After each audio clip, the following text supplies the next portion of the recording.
Hello everyone, hello दोस्तों, देश के समस्त छात्र छात्राओं को नमस्कार, मेरा प्यार भरा प्रणाम। उम्मीद करता हूं आप सब बहुत बढ़िया होंगे, एकदम खुश होंगे, मस्त होंगे, स्वस्थ होंगे और अपने एग्जाम की तैयारी करने में व्यस्त होंगे, ऐसी उम्मीद मैं आपसे करता हूं। और मैं दीपक आप सभी का दीप लर्निंग पॉइंट के इस ऑफिशियल यूट्यूब चैनल पर तहे दिल से वेलकम करता हूं। पूरे उत्साह और उमंग के साथ आप सभी का स्वागत करता हूं और फिर से हाजिर हूं आपके साथ जीएस रिवीजन की इस सीरीज को आगे बढ़ाते हुए। भाई जैसा कि आपको पता है कि हमारी सीरीज चली हुई है यूट्यूब पर, जिसमें हम एक तरफ तो बातें कर रहे हैं, बिल्कुल डिटेल में बातें कर रहे हैं इंडियन ज्योग्राफी के बारे में। बहुत अच्छे से क्लास आपके पास आ रखे हैं इंडियन ज्योग्राफी की और सीरीज में आ रखे हैं, बिल्कुल पैटर्न में आ रखे हैं आपके पास क्लास, तो आप उससे जुड़ सकते हैं। और दूसरी सीरीज मैंने चला रखी है स्टैटिक जीके की, जिसमें हम स्टैटिक जीके पढ़ रहे हैं, वो भी टॉपिक वाइज पढ़ रहे हैं बहुत अच्छे से डिटेल में। और तीसरी सीरीज जो आपके लिए मैंने चला रखी है रामबाण सीरीज है, जो जिसमें हम जीएस का रिवीजन कर रहे हैं बहुत अच्छे से। तो इसकी भी लगभग जीएस रिवीजन की आपके पास 10-11 क्लास आ चुकी हैं। और स्टैटिक की मैं बात करूं तो लगभग 40 क्लास आपके पास स्टैटिक की आ चुकी हैं और 25-26 क्लास आपके पास इंडियन ज्योग्राफी की आ चुकी हैं। तो उम्मीद करता हूं कि आप इस सीरीज से जुड़े हैं और प्रॉपर अपने नोट्स बना रहे होंगे। अगर नोट्स बना रहे हो तो मेरे को कमेंट करके बताओ कि हाँ सर, हम रेगुलर पढ़ रहे हैं, हमने यहां तक की क्लास देख ली है, हम स्टैटिक पढ़ रहे हैं, हम इंडियन ज्योग्राफी पढ़ रहे हैं, हम या जीएस का रिवीजन क्लास ले रहे हैं। जिस भी सीरीज से आप जुड़े हो मेरे को कमेंट करके बताओ आज, ठीक है। फिर आगे चलते हैं, ठीक है। और फिर मैं आज आपसे क्वेश्चन पूछता हूं, आज आपने बताने हैं सारे ही क्वेश्चन के जवाब, बता दोगे? चलो, सबसे पहला क्वेश्चन है इसमें आज ज्योग्राफी से ही है क्वेश्चन। ये बुक है आपकी कौन सी? ये पिनेकल वाली बुक है, ये देखो इस वाली बुक से क्वेश्चन है ये, ठीक है। तो इस बुक से ही क्वेश्चन मैं ज्यादातर पूछता हूं और एक और बुक है उससे भी मैं क्वेश्चन पूछता हूं, एक वो है आपकी रेलवे वाली, ठीक है। तो चलो आप बताएंगे सबसे पहले, भारत किस देश के साथ सबसे लंबी सीमा साझा करता है? भारत किस देश के साथ सबसे लंबी सीमा साझा करता है? तो भारत के पड़ोसी देश पूछे गए हैं, ये बता रखी है, पूछा है कि सबसे ज्यादा सीमा, सबसे ज्यादा बाउंड्री किसके साथ शेयर करता है भारत। तो मैंने आपके उसके लिए एक ट्रिक बताई थी कि बचपन में भूल आए, बचपन में भूल आए, बचपन में भूल आए, ये ट्रिक बताई थी। ये मैंने भारत के पड़ोसी देशों की ट्रिक बताई थी। तो बैस एक देश बन गया था बांग्लादेश, बांग्लादेश। और चै से एक देश बन गया था चीन, चीन। पी से एक देश बन गया था पाकिस्तान, पाक। एन से देश बन गया था नेपाल। और मै से एक देश बन गया था म्यांमार। और भू से एक देश बन गया था भूटान। और आ से एक देश बन गया था अफगानिस्तान, अफगानिस्तान। तो ये भारत के 7 पड़ोसी देश हैं। और मैंने आपको बताया था कि ये सीरीज कैसे है, ये सीरीज है ना ऐसे घटते क्रम में, ऐसे ऐसे है, यानी कि ठीक है, ऐसे है घटते क्रम में, यानी कि सबसे ज्यादा बॉर्डर तो शेयर करता है भारत बांग्लादेश के साथ और सबसे कम किसके साथ? अफगानिस्तान के साथ। बांग्लादेश के साथ पूछ ले तो कितना, 4096 किलोमीटर का बॉर्डर शेयर करता है, जो दुनिया का 5वां सबसे लंबा बॉर्डर है, दुनिया का 5वां सबसे लंबा बॉर्डर है। सबसे लंबा बॉर्डर किन 2 देशों के बीच में, ये आप बताओगे मेरे को कमेंट करके। अगर सीरीज से जुड़े हो तो मैंने बताई थी ये बातें आपको। और सबसे कम बॉर्डर शेयर करता है भारत किसके साथ? 106 किलोमीटर का बॉर्डर शेयर करता है मात्र किसके साथ है? अफगानिस्तान के साथ। अफगानिस्तान के साथ केवल और केवल हमारा एक यूटी सीमा बनाता है, जिसका नाम है लद्दाख। और लद्दाख जो है केंद्र शासित प्रदेश बना कब? 31 अक्टूबर 2019 को। इतनी सी बातें मैंने आपको बताई थी। और जम्मू कश्मीर के जो आपका पहले राज्य था, तो इसके केंद्र शासित प्रदेश में बांटने की जो घोषणा की गई थी वो की गई थी 5 अगस्त 2019 को, 5 अगस्त 2019 को।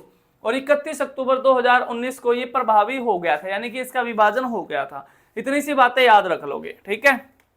उसके बाद अगर अब आगे आपसे पूछ ले इसमें से,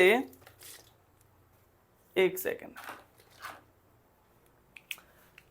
तो बांग्लादेश के साथ सबसे लंबा बॉर्डर शेयर करता है, आपका आंसर रहेगा बांग्लादेश। और कितने राज्य सीमा बनाते हैं इसके साथ? 5 राज्य सीमा बनाते हैं। बांग्लादेश के साथ कितने राज्य सीमा बनाते हैं? 5 राज्य सीमा। अगर मैं आपको बताऊं कौन से यहां लिख देता हूं, वेस्ट बंगाल है, मेघालय है, मेघालय है, और असम है, असम है, और फिर त्रिपुरा है, त्रिपुरा है, और मिजोरम है। ये 5 राज्य सीमा बनाते हैं बांग्लादेश के साथ। इतनी सी बातें याद रखोगे तो ये भारत के स्थलीय सीमा वाले पड़ोसी देश हैं, स्थलीय सीमा वाले, बता दोगे? कोई दिक्कत तो नहीं है? चलो, लेकिन अब इसी के साथ में बता देता हूं आपको, जो पड़ोसी देशों से क्वेश्चन पूछा गया है तो आपसे पूछ लेगा कि भारत के जलीय सीमा वाले पड़ोसी देश कितने हैं, यानी कि जिनके साथ हमारी जल में जो बाउंड्री है वो ओवरलैप कर रही है। उसके लिए भी मैंने आपको ट्रिक बताई थी, क्या कि पीएम एसबीआई में थम गया, कि पीएम एसबीआई में थम गया, एसबीआई में थम गया, ऐसे मैंने एक ट्रिक बताई थी आपको, पीएम एसबीआई में थम गया। यानी कि एक कहानी के साथ याद करवाया था मैंने ये आपको कि 8 नवंबर रात को 8 बजे एक घोषणा कर दी गई थी कि मित्रों, भाइयों और बहनों, कल से 1,000, 500 के नोट नहीं चलेंगे, ऐसी घोषणा कर दी गई थी ना प्रधानमंत्री नरेंद्र मोदी जी के द्वारा।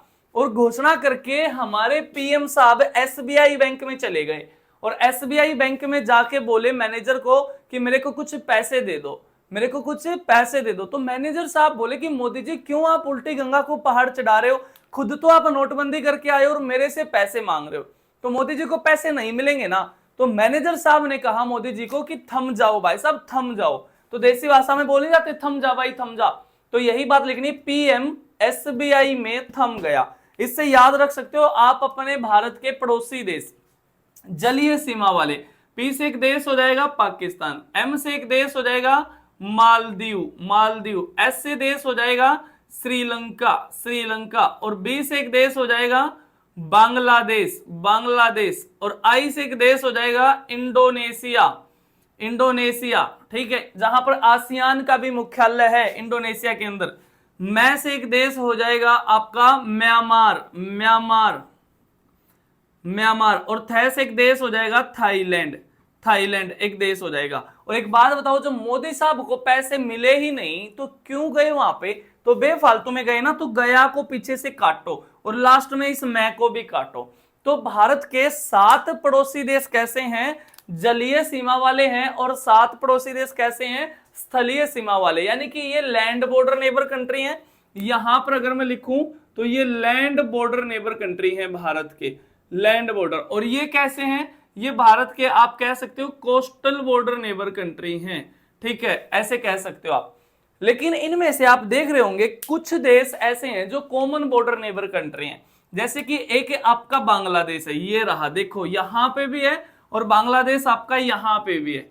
और एक आपका पाकिस्तान है, देखो ये रहा, यहां पे भी है और यहां पे भी है। और एक है आपका तीसरा देश म्यांमार, यहां पे भी है और एक आपका यहां पे भी है।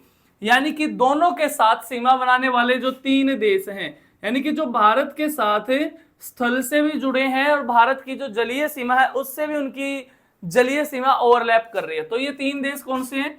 एक हो जाएगा आपका पाकिस्तान हो जाएगा, एक आपका म्यांमार हो जाएगा और एक आपका बांग्लादेश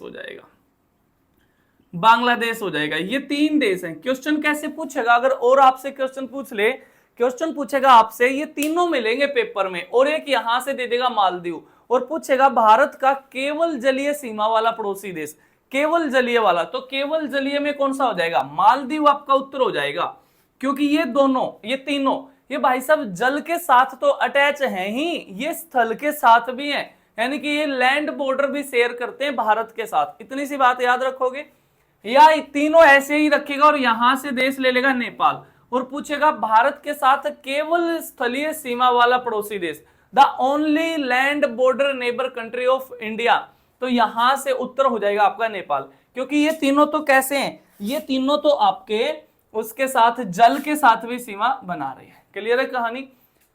उसके बाद अच्छा, जल के साथ जो सीमा बनाते हैं वो किसी भी देश की है ना 3 प्रकार की बाउंड्री है, मैंने बताई थी आपको। एक समझौता हुआ था अनक्लोज समझौता, अनक्लोज, जिसकी फुल फॉर्म है United Nation Convention law on sea, यानी कि समुद्री कानून पर संयुक्त राष्ट्र संधि। ये संधि संयुक्त राष्ट्र के द्वारा की गई थी, यूनाइटेड नेशन के द्वारा की गई थी।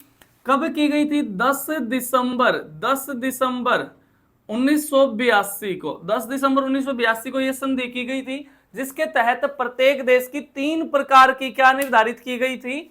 जलीय सीमा निर्धारित की गई थी समुद्र में। मैं यहीं पे बता देता हूं, ये छोटा सा एक्ट, कुछ ऐसी कहानी, मान लो ये अपना प्यारा भारत है, तो 3 प्रकार की सीमा निर्धारित की गई थी। एक ये 12 नॉटिकल माइल बेस लाइन से, और एक इस बेस लाइन से 24 नॉटिकल माइल तक का क्षेत्र था, 24, और एक बेस लाइन से 200 नॉटिकल माइल तक का क्षेत्र था। ऐसे बांटी थी, हर एक देश की होती है ये। तो अगर आपसे पूछ रहे इन तीनों में अलग अलग अधिकार दिए गए हैं, क्या अधिकार दिए गए हैं? 12 नॉटिकल माइल तक तो किसी भी देश का समुद्र में संपूर्ण अधिकार होता है, संपूर्ण, यानी कि जितना अधिकार हमारा इस भारत की मुख्य भूमि पे है उतना ही अधिकार हमारा समुद्र में 12 नॉटिकल माइल तक है। 24 नॉटिकल माइल का मतलब क्या है? 24 नॉटिकल माइल वाला जो जोन है इसका नाम है अविच्छेद मंडल या कॉन्टेगियस जोन, और इसको बोलते हैं टेरिटोरियल सी, प्रादेशिक सीमा या प्रादेशिक क्षेत्र बोलते हैं इसको। तो जो 24 नॉटिकल माइल वाला इसको अविच्छेद मंडल या संलग्न क्षेत्र बोलते हैं। इसमें क्या कहानी है? अगर किसी भी देश का जहाज यहां से जाएगा तो वो ट्रेड, यानी कि वो यहां पर क्या देके जाएगा? टैक्स देके जाएगा। यहां पर हम कर वसूल सकते हैं। आपसे प्रश्न पूछेगा कि भारत को समुद्र में कर वसूलने का अधिकार कहां तक प्राप्त है? 12 तक, 24 तक या 200 तक, या इनके नाम दे देगा। इसका नाम टेरिटोरियल सी दे देगा, कंटेगियस जोन दे देगा, या इसका नाम है EEZ, एक्सक्लूसिव इकोनॉमिक जोन, ऐसे दे देगा आपसे, तो बता दोगे। तो एक बात बताओ, यहां पर अगर टैक्स वसूलने की जिम्मेदारी भारत की है, भारत का अधिकार है, तो यहां पर जो मैनेजमेंट है, जो प्रबंधन प्रणाली है या जो पर्यावरण का रखरखाव है, वो भी किसका है? वो भी भारत का ही होगा। ठीक है, तो इतनी सी बातें। लास्ट वाला जो जोन है इसका नाम है EEZ, एक्सक्लूसिव इकोनॉमिक जोन, अनन्य आर्थिक क्षेत्र बोलते हैं। यानी कि यहां पर भारत को 3 प्रकार के अधिकार हैं। एक तो भारत यहां पर नए द्वीपों का निर्माण कर सकता है, यहां पर भारत वैज्ञानिक अनुसंधान कर सकता है, वैज्ञानिक अनुसंधान कर सकता है, साइंटिफिक रिसर्च कर सकता है, और यहां तक जो भी मिलेगा 200 नॉटिकल माइल तक जो भी रिसोर्सेज मिलेंगे, जो भी संसाधन मिलेंगे, भारत उनका दोहन कर सकता है, भारत उनका यूटिलाइजेशन कर सकता है। ये था आपका अनक्लोज समझौता। इतनी सी बातें। तो इसी में मैंने आपको भारत के स्थलीय सीमा वाले पड़ोसी देश बता दिए, जलीय वाले बता दिए, और जल में जो प्रत्येक देश की सीमा निर्धारित की गई है वो कहानी बता दी है। अब अगला क्वेश्चन मैं आपसे पूछता हूं, उसके बारे में फिर बताएंगे आप।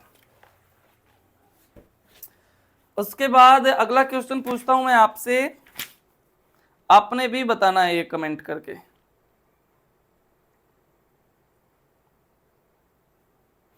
अगला क्वेश्चन है, मध्य प्रदेश के मालवा पठार में मऊ के पास से कौन सी नदी निकलती है? मध्य प्रदेश के मालवा पठार में मऊ के पास से कौन सी नदी निकलती है? तो ऑप्शन रहेंगे इसमें आपके, ऑप्शन है चंबल, माही, वरुण और बेतवा।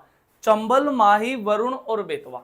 तो इसका आंसर क्या रहेगा? इसका आंसर रहेगा आपका, कौन सी नदी निकलती है मध्य प्रदेश में? मऊ तहसील पड़ती है। देखो मैं यहां पर बातें लिख दूं, मध्य प्रदेश में डिस्ट्रिक्ट पड़ता है आपका इंदौर। इंदौर जो स्वच्छता में भी कई बार प्रथम रहा है, इंदौर। ठीक है, और यहां पर मऊ तहसील है, मऊ तहसील है।